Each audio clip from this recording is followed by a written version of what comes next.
तुम्हारे पास न्यूक्लियर है, हमारे पास न्यूक्लियर है, खेल लेते हैं। 25 मार्च को इन्होंने बदमाशी करनी शुरू कर दी है। अप्रैल का महीना है, निपटा दो इनको। इधर भारत पाकिस्तान का काम कर रहा है आराम से। यूएसएसआर ने निपटा दिया, हमने मानेकशॉ तैयार बैठे हुए थे निपटाने के लिए। इंदिरा गांधी फुल पावर से पीएम बनी है पहली बार, और उसको अपने माथे से एक टैग हटाना है, ये वाला, ये हटाना है। ये हटाने का पहला मौका मिला है, इसके पहले कोई मौका नहीं था। और उसके केवल 15 दिन बाद, पीएम बनने के लगभग 10 दिन बाद, पाकिस्तान ने शुरू किया ऑपरेशन सर्च लाइट 25 मार्च से। जब आप कॉन्स्टिट्यूशन पढ़ेंगे तो उसमें नागरिकता पढ़ेंगे, सिटीजनशिप में जब आप सिटीजनशिप एक्ट पढ़ेंगे, संविधान में एक सिटीजनशिप एक्ट है जिससे 5-6 बार अमेंडमेंट्स हुए हैं। वो सिटीजनशिप एक्ट बार बार 25 मार्च 1971 की बात करता है। ये डेट है 25 मार्च 1971। ये कट डाउन डेट है, कट ऑफ डेट है। क्यों? उस दिन ऑपरेशन सर्च लाइट शुरू हुआ और पाकिस्तान की सेना ने बंगाल के जो पाकिस्तानी थे उन सबको मारना शुरू किया। इतना मारना शुरू किया कि देखते ही देखते 1 करोड़ बांग्लादेशी लोग भारत में घुस गए रेफ्यूजी बनके। और हमारे जो बॉर्डरिंग स्टेट से, वेस्ट बंगाल है, असम है, त्रिपुरा है, इन सब में इतना क्राइसिस होने लगा कि हम कैसे संभालें, भेजें भी कैसे, मर जाएंगे वो लोग। ना भेज सकते हैं, ना संभाल सकते हैं, हम खुद गरीब देश। और उस समय फाइनेंशियली बहुत गरीब स्थिति में थे। इसे 1971 के चुनाव का नारा इंदिरा गांधी का क्या था? गरीबी हटाओ। गरीबी इतनी बड़ी परेशानी थी, गरीबी हटाओ ही नारा था उस इलेक्शन का। और अब इंदिरा गांधी परेशान है कि मैं तो पीएम बनी ही हूं पावर के साथ, 1 करोड़ लोग आ गए, इतने मेहमान, क्या करूं मैं, कैसे मैनेज करूं? तब उनको लगा कि अब लगता है कि नियति मुझसे कुछ करवाना चाहती है। तो उन्होंने कहा कि जनरल सैम मानेकशॉ मुझसे मिलने आओ भाई। सैम मानेकशॉ पे एक फिल्म आई है हाल ही में, किस नाम से आई है? सैम बहादुर। हाँ, बड़ी अच्छी फिल्म है। वही फिल्म। सैम मानेकशॉ हमारे उस समय सेना के प्रमुख थे, बड़े बिंदास आदमी से, खतरनाक प्लानिंग करते थे।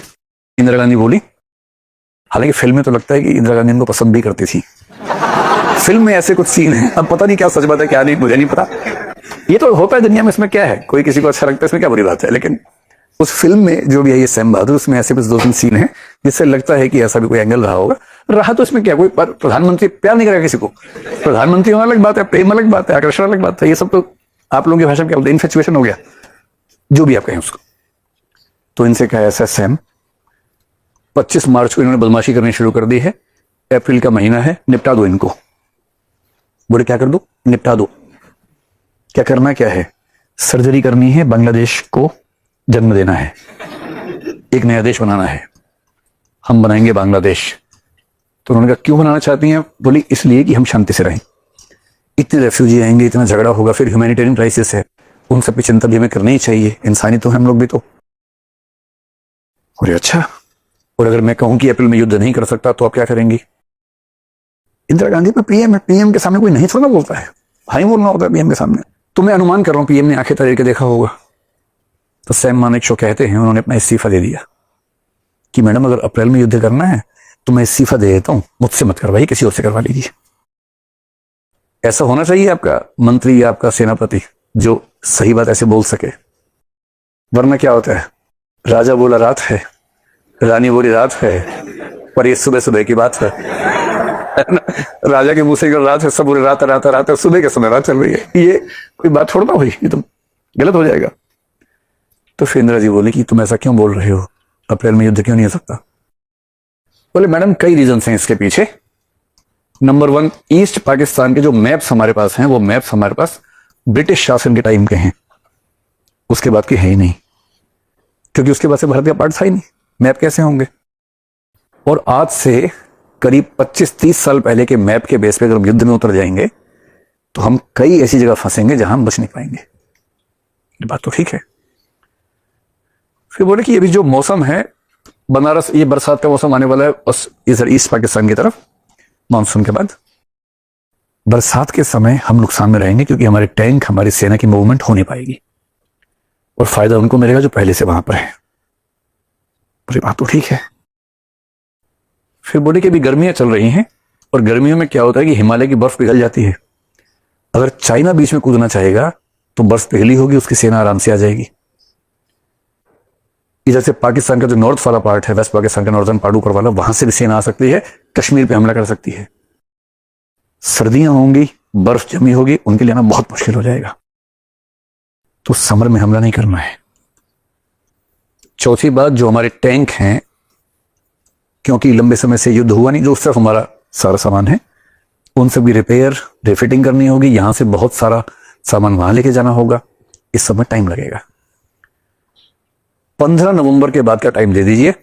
15 नवंबर तक, रेन के बाद सारा इलाका सूख जाएगा, तब तक हम तैयारी कर लेते हैं। उसके बाद आप जिस दिन कहेंगे, आपको जो रिजल्ट चाहिए हम लाके दे देंगे।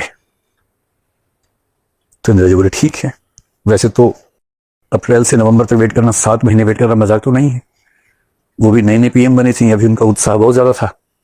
पर ठीक है, जब कोई इतना ठीक से समझाएगा तो कोई क्यों मना करेगा। तय हुआ, ये करते हैं।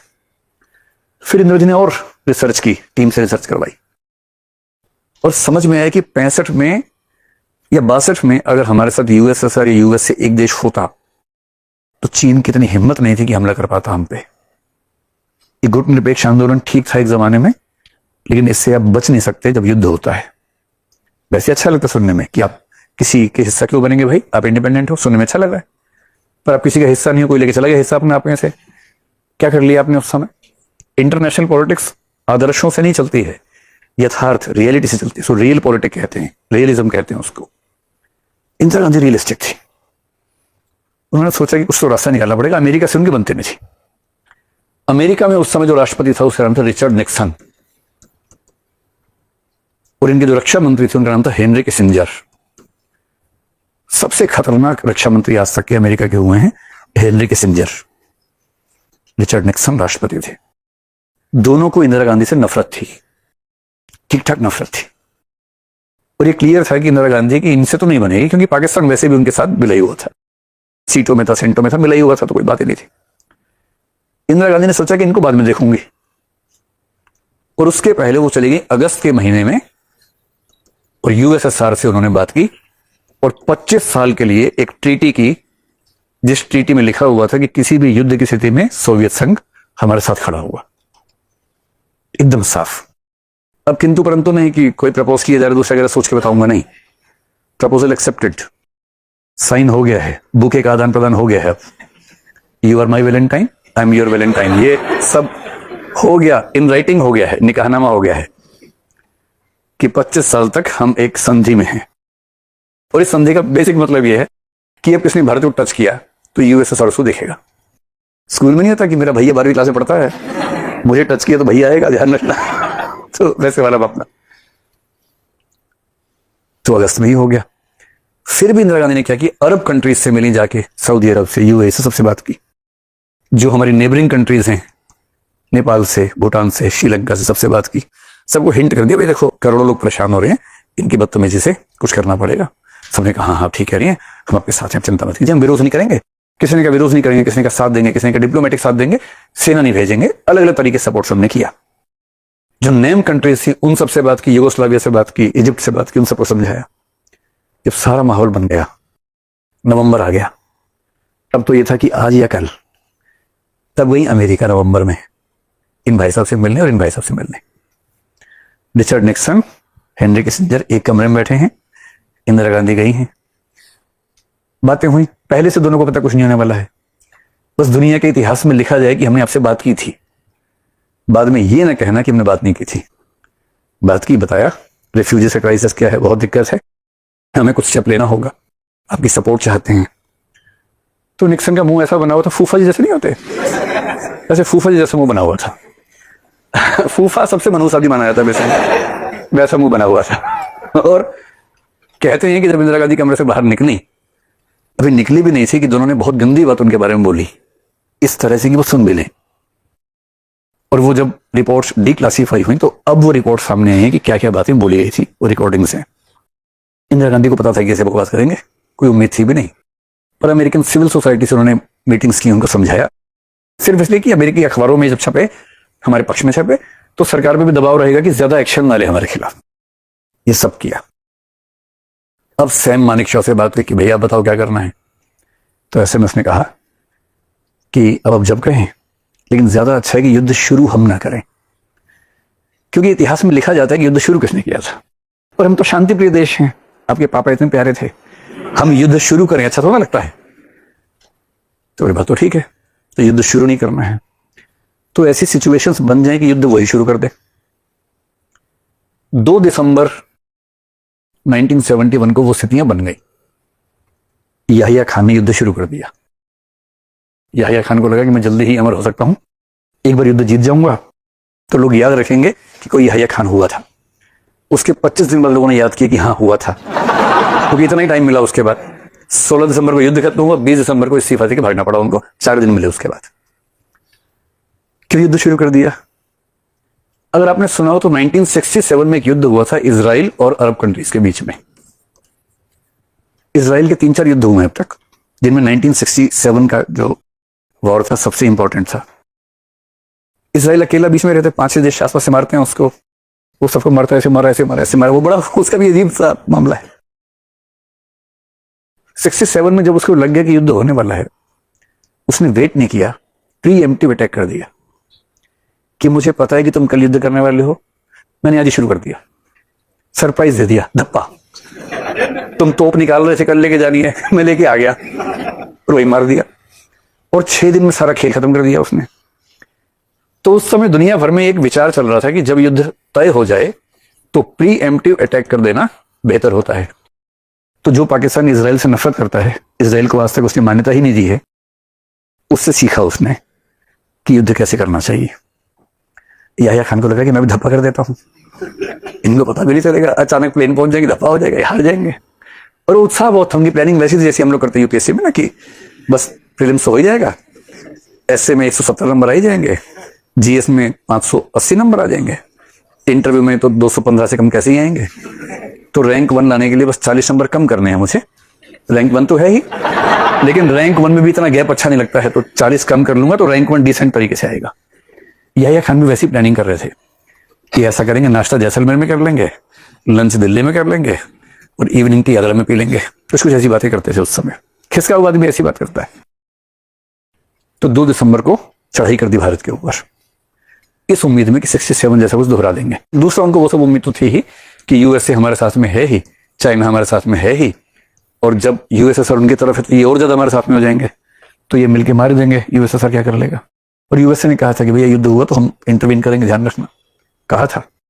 इंदिरा गांधी को चिट्ठी आई, यूएसएसआर के रक्षा मंत्री ने कहा कि आपको चिट्ठी आई है निक्सन की, युद्ध से 1 दिन पहले की बात है। इंदिरा गांधी ने कहा कि मैं चिट्ठी का जवाब 15 दिन के बाद दूंगी।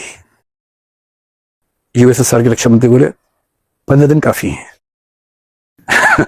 उसके बाद जवाब दिया। तब तो चिट्ठियां होती थी ना, तब एसएमएस तो थोड़ा होता था, चिट्ठी होती थी। 2 दिसंबर को उन्होंने गलती की, 3 दिसंबर से युद्ध शुरू हुआ। शुरू हुआ तो शुरू हो गया। मानेकशॉ थे हमारे पास, युद्ध तो सेनापति लड़ते हैं बेसिकली, मानेकशॉ जैसा शार्प आदमी हमारे पास था। 13 दिन में काम खत्म कर दिया। 15 दिसंबर को सब खत्म हो गया था, बस वो आत्मसमर्पण नहीं कर रहे थे। एक आखिरी मीटिंग कर रहे थे एक बहुत बड़े भवन में, जहां उनके सारे तोप बैठे हुए थे कि क्या करें समझ नहीं आ रहा है। तब तक उनके 93,000 सैनिक हमारे कंट्रोल में आ चुके थे, और उसमें हायर रैंक के लोग भी थे, लोअर भी थे। तो मानेकशॉ को पता लगा कि ढाका की इस बिल्डिंग में मीटिंग चल रही है कि आत्मसमर्पण करना है कि नहीं करना है। इंदिरा जी उनकी बात हुई, योजना बनी, उस बिल्डिंग पे हमला कर दिया, लेकिन मारा नहीं किसी को। बिल्डिंग के आसपास इतने बम बरसाए कि मरे नहीं कोई। ऐसे बिल्डिंग बैठे, इधर बम इधर बम इधर बम, इतने बम मारे, और वो लोग सांस फूल के बोले अब नहीं रह पाएंगे, अब नहीं रह पाएंगे। और वहां से इस फैसले से निकले कि कल ही कर देते हैं आत्मसमर्पण। तो 16 दिसंबर को पाकिस्तान ने कर दिया आत्मसमर्पण। फिर 17 को इंदिरा जी ने चिट्ठी का जवाब दिया कि received your letter, I hope you are good, I am good, I hope the same for you, it's been a long time talking to you, when are you coming next to India, India is waiting to meet you, to respect you. कुछ भी जो क्या होगा। तो 16 दिसंबर को हुआ, बधाई हो, बांग्लादेश हुआ है। कितनी बड़ी बात है। सर्जिकल स्ट्राइक तो ये होती है, सर्जरी हुई और देखिए हुआ, बच्चा हुआ। तो 16 दिसंबर का दिन बांग्लादेश की आजादी का दिन हो गया 71 में। अब आजकल सोशल मीडिया पे एक और चल रहा है, कांग्रेस वाले बोल रहे इंदिरा जी होती पीओ के ले आती, तुम ला नहीं पाए। फिर बीजेपी वाले चले जाते हैं, बोलते हैं इतना ही दम था तो 93,000 सैनिक थे। पीओके क्यों नहीं लिया उस समय? क्यों दे किया कि सैनिक उनके भाई? इसका जवाब इसके बाद है। ये युद्ध हमने कैसे जीता, अगर आप बहुत सिंपल सी बात समझें। यूएसए ने भेज दी अपनी नौसेना बंगाल की खाड़ी में, उसको 7th फ्लीट कहते हैं। उनके कुछ जहाज, बहुत सारे हथियार, न्यूक्लियर वेपन्स की क्षमता रखने वाले हथियार भेज दिए बंगाल की खाड़ी में, इस भाव से कि हम हमला कर सकते हैं। यूएसएसआर को पता लगा, उसने अपना भेज दिया कि आ जाओ भाई, तुम्हारे पास न्यूक्लियर है, हमारे पास न्यूक्लियर है, खेल लेते हैं।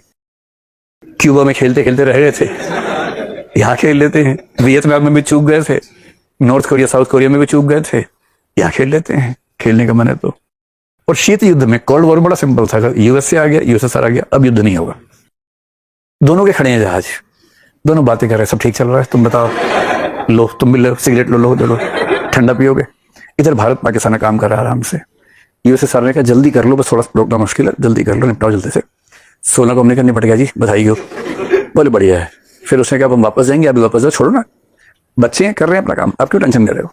वापस चले गए दोनों और बांग्लादेश हो गया। आप ये बताओ इस पूरी सिचुएशन, मैं तो हंसी मजाक में समझा रहा हूँ, लेकिन बात तो सीरियस है। अगर यूएसएसआर हमारे साथ ना होता तो क्या हम सच में ये कर पाते? फिर मानेक शॉ होते, इंदिरा गांधी होती, नरेंद्र मोदी होते, अटल बिहारी वाजपेयी होते या महात्मा गांधी होते, नहीं कर सकते थे। मतलब सच को समझना अलग बात है, गप्पे मारना अलग बात है। युद्ध जिसमें बहुत सारे देश शामिल होते हैं, मजाक नहीं होता है। आपके साथ में कौन कौन है, किस हद तक है, यह मायने रखता है। उस युद्ध में अमेरिका इस हद तक इनके साथ नहीं था कि न्यूक्लियर वॉर कर सके। यूएसएसआर भी इस हद तक नहीं था, अमेरिका हमला करेगा तो हम भी कर देंगे, इस हद तक था। काम तो हम ही करना था। यूएसएसआर की सपोर्ट ने सिर्फ इतना कर दिया कि आपको कोई डिस्टर्ब नहीं करेगा, निपटा दो जाके। निपटा दिया हमने, मानेक शॉ तैयार बैठे हुए थे निपटाने के लिए। लेकिन अगर यूएसएसआर की सुरक्षा न होती तो शायद हम ये नहीं कर पाते। और अब देखिए